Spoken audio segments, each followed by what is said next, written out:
receive गर्दैन त के भइदिएको यो कोसँग बोल्दैछ यो अब आज त्यसले सताउनु सजायो त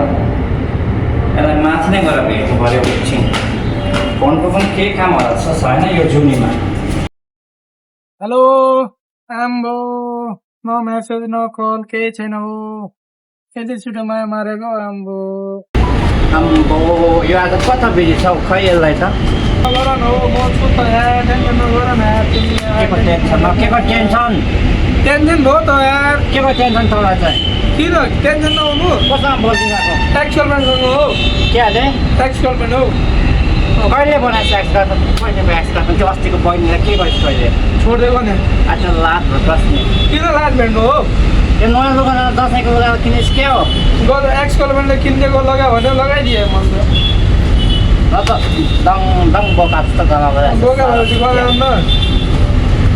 आज लाज बस्ने तिम्रो पनि त छ भाइ एक्स गर्लफ्रेन्ड बोल्दैन दस ठाउँको ठाउँ दस छ एक्स गर्लफ्रेन्ड अनि बोल्नु नि त किन मसँग किन बोल्नु मेरो गर्लफ्रेन्डसँग बोल्छु नि अनि किन डिस्टर्ब गरेको त मलाई बोल्दाखेरि तिम्रो साथी होइन एक्स गर्लफ्रेन्डसँग बोल्छस् साथीको पनि काम हुन्छ त हो यार काम के को काम मास यता हेर मास मास ज्यादा आमामा चुप्प खाइदिएर छ गर्लफ्रेन्डलाई एक्स गर्लफ्रेन्डहरूलाई खानु परेन तपाईँ एक्स गर्लफ्रेन्ड कुन दुनियाँमा छ होला आज त यहाँमा त फोनमा चुप्प खाँदै बस्छ फोनमै मजा आउँदैन हो डिस्टर्ब नगर न यार म यहाँदैन भनेको चित्त तपाईँ पनि गर्नु न होइन छिटो यहाँदैन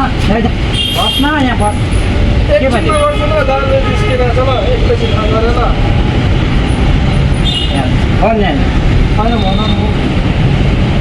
तर अहिले लाभ बस्ने त हुन्छ त्यो गर्छन् चाहिँ के गर्छ अस्ति गर्छ हिँडेको भनिदिएको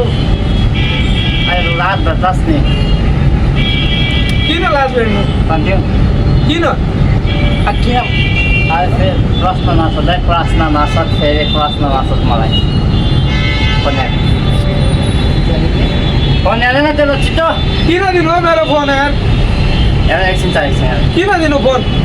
एकछिन चाहिएको छ होइन म आफ्नो एक्सर्लफ्रेन्डसँग बोल्ने मैले फेरि अहिले फेरि तेरो भएको एउटा गर्लफ्रेन्ड पनि भोलिको दिनमा एक्स होला अलिक विचार गरेर एक्ससँग नबोल्दै हुन्छ त भाइ खुट्टा भयो जुत्ता कति मिल्छ थाहा छैन के अरे खुट्टा भयो जुत्ता कति मिल्छ थाहा छैन खुट्टा भयो जुत्ता कति कति अनि त्यो त अहिले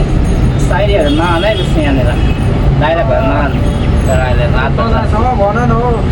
त्यसलाई दाइले टेन्सन गरिरहेछ क्या हल्ला त्यहाँबाट त्यो गरिरहेछ बहिनीसँग एकछिन ले त के बहिनी भनेर यार मेरो एक्चुअल फ्रेन्ड हो यार लेन न मेरो बहिनी त एकछिन ले न किन दिनु हो ले न तपाईँको गर्लफ्रेन्ड मसँग बोल्छ भने बोल्दैन नि ले त एकचोटि ले न अन्त लाज बस्ने के को लाज भेट्नु अनि गर्लफ्रेन्डसँग चाहिँ एकदम लोयल हुनुपर्छ बुझ्छस् किन हुनु हो गर्लफ्रेन्ड चाहिँ भएको गर्लफ्रेन्ड भएको दिनमा एक्स हुनु हुँदैन बुझ्छस् त्योभन्दा कसैको एक्स थियो होला मसँग मेरो पनि एक्ससँग बोलेको भनेको होइन अन्त त अहिले यो पनि एक्स हो नि त मेरो पनि दस एक्स छ म कहिले पनि बोल्दिनँ त अनि बोल्नु न यार म किन बोल्नु मेरो गर्लफ्रेन्ड हुँदा अनि किन डिस्टर्ब गरेको यार किन डिस्टर्ब गरेको यार एकछिन यहाँ झुक्क दिउँ दाजुहरूको छेउमा एक्स एक्स एक्स एक्स होइन ज्यादा ल रातभर राख्ने एक्स हो नि किताबहरू हेर्दैछस् किताबमा किताबहरू हेर्दैछस् किताबहरू कहिले हेरेछस् किताब पढ्दा के गर्नु एक्टरले जुत्ता दिएछ पैसा दिएछ त्योभन्दा के चाहियो हौ किताब हेरेको छस् कि छैनस् किन हेर्नु हौ किताब अनि इक्जाम आउनुलाई चाहिँ किताब मेरो मोबाइलमा छ नि किताब देखाउनु अहिले त यो मास सिधा हेरे त सिधामा त यो एक्स गर्लफ्रेन्डसँग बोल्ने होइन बुझिस् किताब हेर किताब अहिले आयो छाप बसाइदिन्छु दिउँ मास मास मास मास मास एक्स गर्लफ्रेन्डसँग बोल्दै मास के यार तपाईँ के गर्नु आएको यार काम के हो त्यो भन्नु न यार खालि डिस्टर्ब गरेको छ यार किताब किताब हेर किताब एक्जाम लाउन एक्जाम आउन त्यो किताब हेर मेन कुरा के हो त्यो भन्नु न यार डिस्टर्ब गरेर बोलिरहेको मान्छेसँग यार हेर्न किताब तेरो अहिले एक्जाममा फेल भएछ भने चाहिँ तँलाई म साथीमा पनि तँलाई साथीमा पनि दिन्छु नि फेरि त्यो मात्र टप हान्छु चिट सार्ने भयो भने टप हान्छु नि घन्टा टप अनि ट्यालेन्ट छ नि मसँग ट्यालेन्ट तेरो अहिले के ट्यालेन्ट छ एबिसिडी भन्छ काम छैन हौ यार काम भयो भन्नु नत्र यार बोल्नु यार कल वेटिङमा छ